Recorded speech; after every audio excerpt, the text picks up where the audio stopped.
was the greatest crisis his people had faced in his lifetime. One had come to accept that history and crisis were essentially synonymous for Jews, Genesis to Gdansk. But what was happening now, what they were experiencing since the National Socialists had taken Germany and Europe after it, was wholly different and horrifying and inexplicable and completely undeniable. The immediacy he felt, the disaster that was literally being delivered with the mail each day, had an energy that was cyclonic.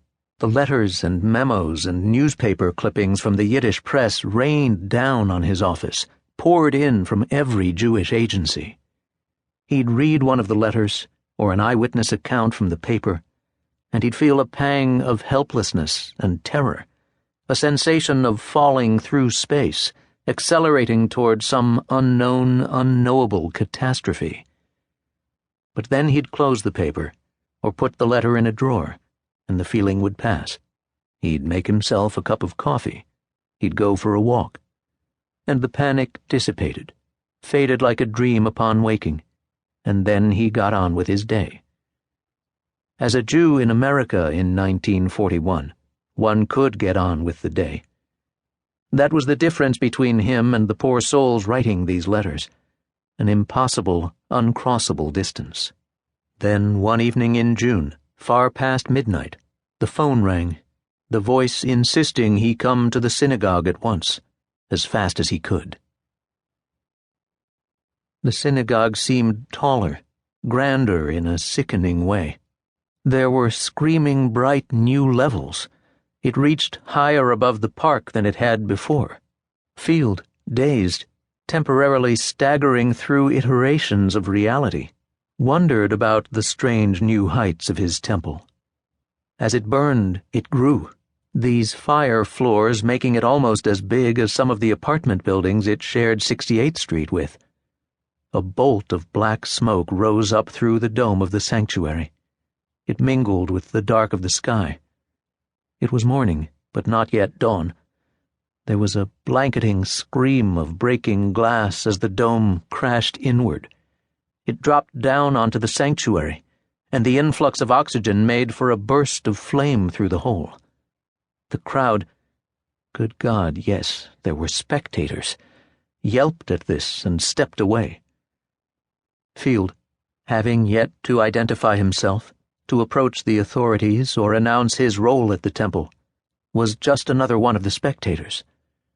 An old man roused by the sirens and the smoke, drawn to watch from a safe distance. The urge to look on, the men and the women and even children.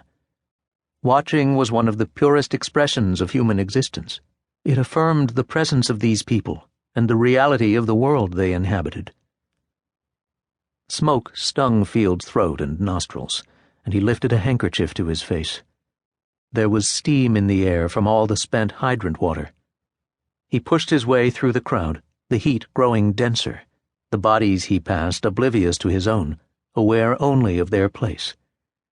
At last he maneuvered his way to the line of firefighters. There were dozens of them. 3 engines, 2 more ladder trucks. They moved around the building in a surprisingly orderly and efficient way, but one that also seemed almost irrelevant in the face of the flames.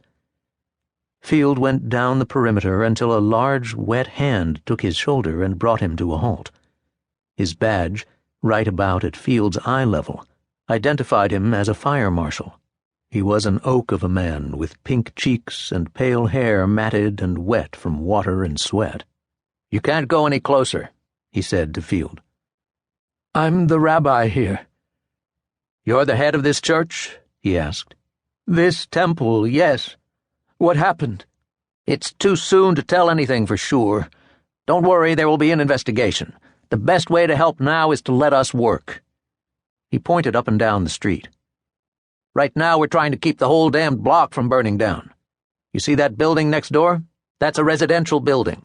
40, 50 units. Sleeping kids. You get it?" Field nodded, but didn't move. "So I'll tell you again, step back." He watched the smoke billowing out. He knew he should be thinking only about the people in those neighboring brownstones, or about the people